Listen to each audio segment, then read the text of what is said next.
Hi guys, welcome back aboard good old Athena. This is the last week here in Trinidad before the return of Ava, aka the wife unit. So it's time to button up the last few projects and hopefully get the boat nice and tidy. The project I'm the most excited about this week is probably this piece of trim here, because this is a little bit of a lie. You guys have been looking at something for the past 2 years that was always just temporary. I put up this piece of mahogany because I could not for the life of me find teak back in Denmark. But now I have a piece of teak.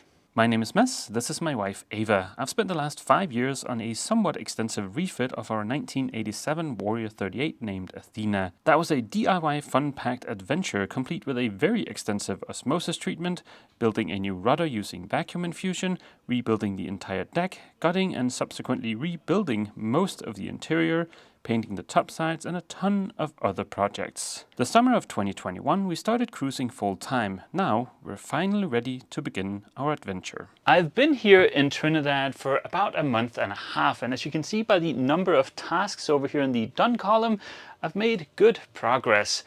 But there are still some tasks here and to do, and out of those tasks there are some tasks that I definitely want to finish this week. For instance, we have these tasks here. That is prime damage on sail drive and anti-foul sail drive. Now that one is potentially going to be a little bit tricky because I would like to use Trilux 33 as an anti-fouling for the sail drive. I've not been able to find that here in Trinidad except for like a whole gallon of it, and it's horribly expensive. It's like 500 US, just a little under 500 US for 1 gallon.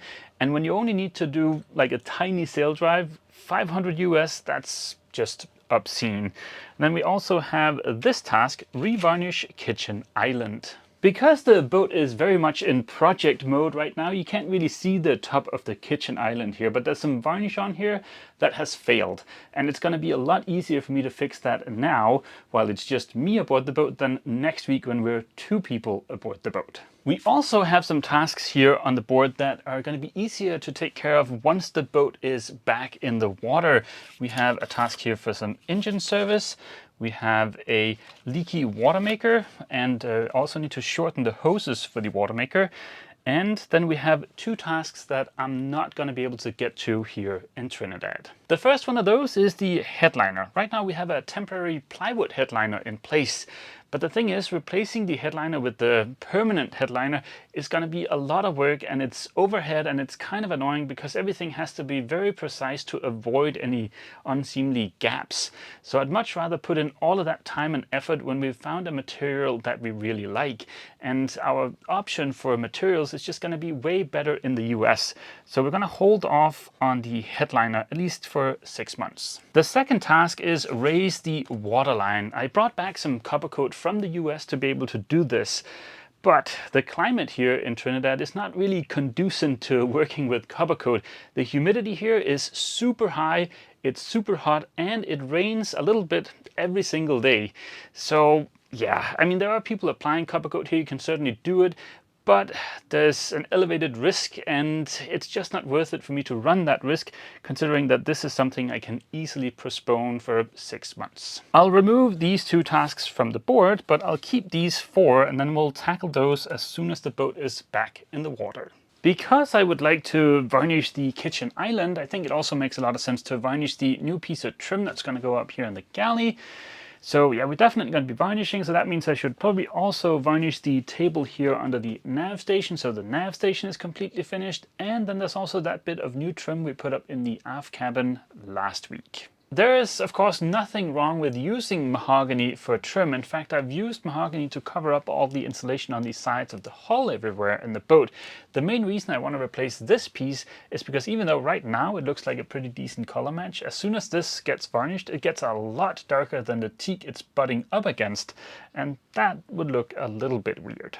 The temporary trim was only held in place by 4 screws, so it was easy to remove, and the fact that I could use the old piece of trim as a template was a really nice bonus. I made a couple of minor adjustments to get a slightly better fit. The slight wobble from the jigsaw can be cleaned up with a bit of sandpaper and a block of wood. The teak is perfectly straight, so as you can see here there is quite a bit of curve to the deck, but the teak is not very thick, so I should easily be able to pull it up so it matches the curve. I didn't have a round over bit that matched the radius of the other trim, so I broke the edge by hand. Seeing as this is permanent trim, I'm going to be using bungs to cover the screws. Unfortunately, I only have metric Forstner bits and the wood guy only had imperial plugs or bungs, so we have about a 1/2 millimeter worth of a gap. A tiny dab of Sikaflex to the back of the trim makes sure that there'll be no creaking and that no daylight can be seen from underneath. Using the Mark I eyeball, I pulled the teak up while screwing it in place to match the curve of the deck. I had a tube of this JB Woodweld epoxy laying around and I figured it would be a fairly good color match to fill the 1/2 millimeter gap around the bungs. I applied a little touch of Woodweld to each of the bungs and smushed them in place, making sure to align the grain of the wood on the bung with the grain on the wood of the trim. The next morning I could remove the excess bung with a chisel and clean up the rest with 120 grit sandpaper. I used a little bit of the leftover trim to make this little guy, which is, to borrow a phrase from my wife, the world's cutest piece of trim. This is a miniature version of the trim we have over here that covers up one of the chain plates. But this, of course, is not going to be covering up a chain plate. That would be the world's smallest chain plate. Instead, he's going to be used to cover up this hole up here over the head. That is an access hole for the nuts and bolts that secure the track for the head sail. And we need that hole to be able to get access to those, but it is pretty ugly, hence the little piece of trim. The only thing left for me to do before I'm ready to start another varnish palooza is to sand the countertop here for the kitchen island. I'm not going to go into a lot of detail about the varnishing because I did that in the video 2 weeks ago. So instead, the next 5 days worth of oh glorious varnishing is going to turn into this.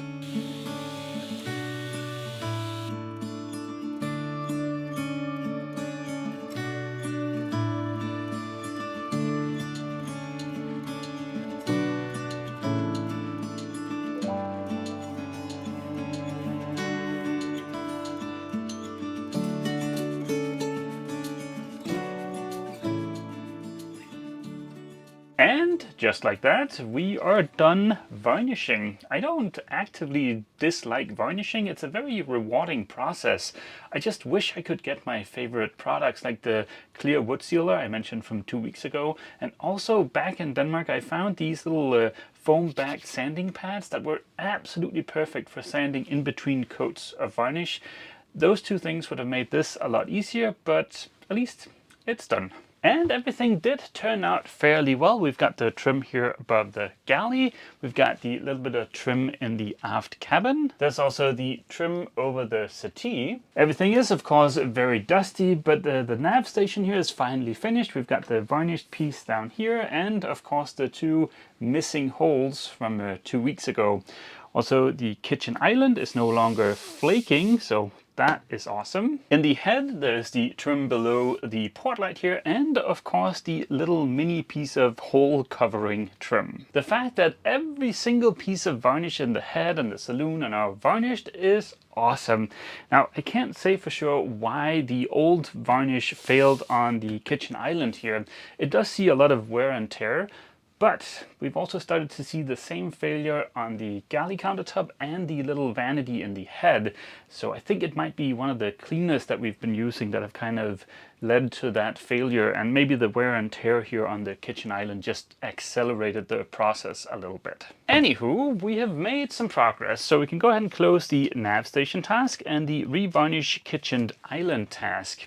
Now, in between me waiting for coats of varnish to dry, I got started on our sail drive, and I found a nasty little surprise. I mentioned it might be hard to find a small quantity of copper-free anti-fouling here in Trinidad. The reason it's important it's copper-free is because the sail drive is made out of aluminum. I've always used Trilux 33 for our sail drive with really good results. And I did find Trilux 33 here in Trinidad, but the smallest quantity I could buy was 1 gallon, and it was $500 US. Now, I don't really like the idea of sailing around with a big can of paint that's going to take us between 5 to 10 years to use, and especially not considering that Trilux 33 is going to be a lot cheaper as soon as we make it up to the US. Fortunately, it turned out the yard here had half a can of Seahawk's clear gear that they were willing to sell me for $30 US.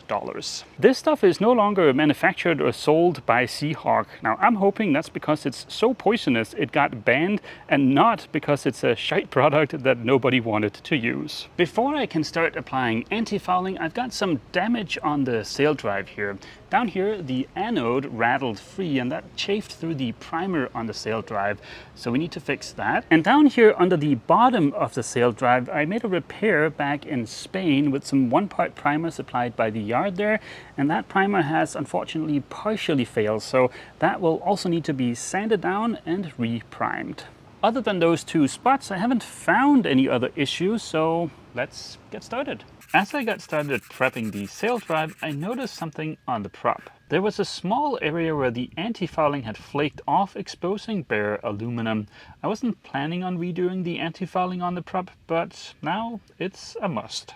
I finished sanding the areas with exposed aluminum to get down to fresh metal using 80 grit paper. I mixed up a tiny bit of epoxy primer and applied a total of 3 coats within the overcoating interval. Late in the evening, I was able to get the first coat of antifouling on the primed areas, and I also made a small little test patch on top of the Trilux 33.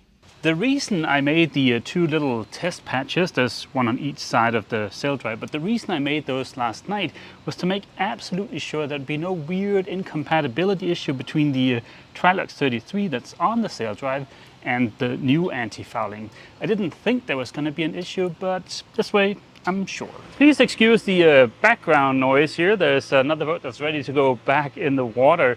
But in case you're wondering why I antifouled the prime areas last night, I did that because the primer was still ever so slightly tacky, and when that's the case, then I don't have to sand before applying antifouling, and also the antifouling will get a better grip onto the primer. So yeah, if you can time it that way, that is certainly a good thing. Anywho, as you can see, there's no weird bubbling or any other odd issues with the new antifouling going on top of the Trilux 33. So let's key the surface of the sail drive with some 80 grit so we can get some antifouling on here.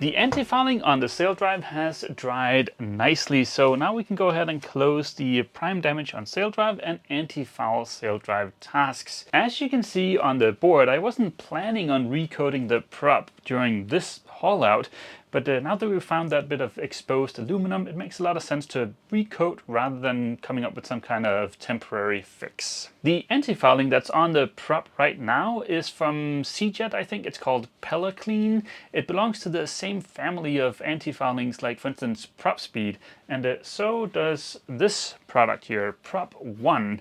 They're all very similar. They all have a yellow primer and then some kind of silicone coating that goes on top of that. So far, I have tried applying Pelaclean on Athena's prop and Prop Speed on Nina and Julian's props, but I couldn't get any of those products here in Trinidad in small kits. I could get Prop 1, and the big upside to Prop 1 is that it was roughly $100 cheaper for the small kit compared to Prop Speed. Or that's not entirely true, because Prop 1 also recommends you use their prep wash as a part of the prep process. And I think this was $20, but still $80 cheaper than Prop Speed. And if we get the same performance, well, that's an easy way to save 80 bucks. I will say Prop Speed is more expensive, but they do include some very nice printed instructions with their product. The same is not true for Prop 1, but Prop 1 does also have a very nice video on their website that shows you the application process. And yeah, it is, dare I say, identical to applying Prop Speed. There is some sort of surface prep involved, and there's a 2-part primer and then some kind of clear coat, which feels an awful lot like some kind of silicone. I think I've seen about 5 different products that are similar to this. So some kind of yellow colored primer and then some kind of silicone-like product that goes on top of that. It's almost like there's some kind of patent or something that expired in the last few years. So yeah, I'd be very curious if you know the history behind why there are so many of these products now. I would love to hear about it. Go ahead and leave a comment down below or send me an email. Under the watchful supervision of the yard dogs, no doubt looking for a treat bribe, I removed the prop. Back when I applied the product from C-Jets, I tried my very best to not sand through the coating on the aluminum prop, but I did in a few places.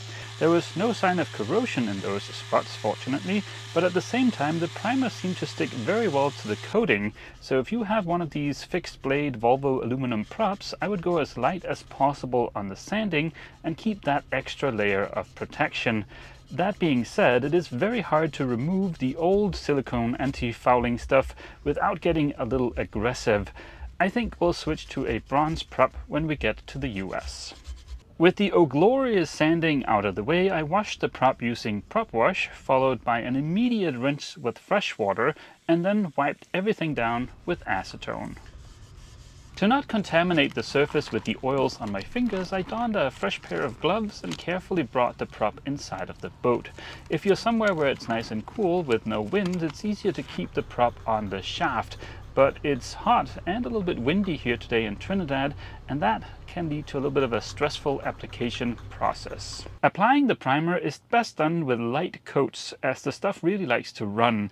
The prop gets a second coat of primer as soon as the first coat is touch dry, and timing is important here, which is why it can be a little bit stressful if it's windy or too hot. After a thorough shaking of the clear coat, I applied a single coat using a decent quality brush. It's very important to check for good coverage and eliminate any sags or runs as you go. The prop only gets one coat of clear coat, so there's only one chance to get this right. I left the prop to dry overnight, and before installing it on the sail drive, I first installed the new anode, making sure I had continuity between the mounting surface and the new anode. I gave both of the bolts a generous helping of an equivalent to blue Loctite and torqued them a little over spec. The splines on the horizontal shaft get a quick dab of marine grease before sliding on the prop, followed by the mysterious, seemingly pointless white Delrin washer, and then the cone. I don't apply Loctite to the cone, but I torque it to 70 Newton meters as per the instructions. The little locking bolt, on the other hand, gets drowned in blue goop and then tightened to 20 Newton meters. And of course, I remember to fold over the little washer locking doohickey. And just like that, Athena is now fully ready to go back in the water. I swung by the office here in the yard earlier today and I booked our splash date. Now in video time, we're going to be splashing next week. The videos are a little bit behind real time now, so in reality, I get to go to Michigan in a few days and have Christmas with Ava and her family, which is going to be awesome. But yeah, in terms of the videos, we're going to be back here in Trinidad next week and ready to splash. As you might be able to tell, I have started the de-dustification process. It is coming along nicely. It's going to take a couple of iterations though to get rid of all of the dust I've generated, but I'm going to spend the next couple of days doing that. I'm not going to bore you guys with that, so I'm going to end this week's video here, and then yeah, hope to see all you guys back here aboard Athena next week for hopefully some splashing fun. As always, feel free to leave a comment down below, and don't forget, if you've enjoyed this video, please remember to leave a like. See you!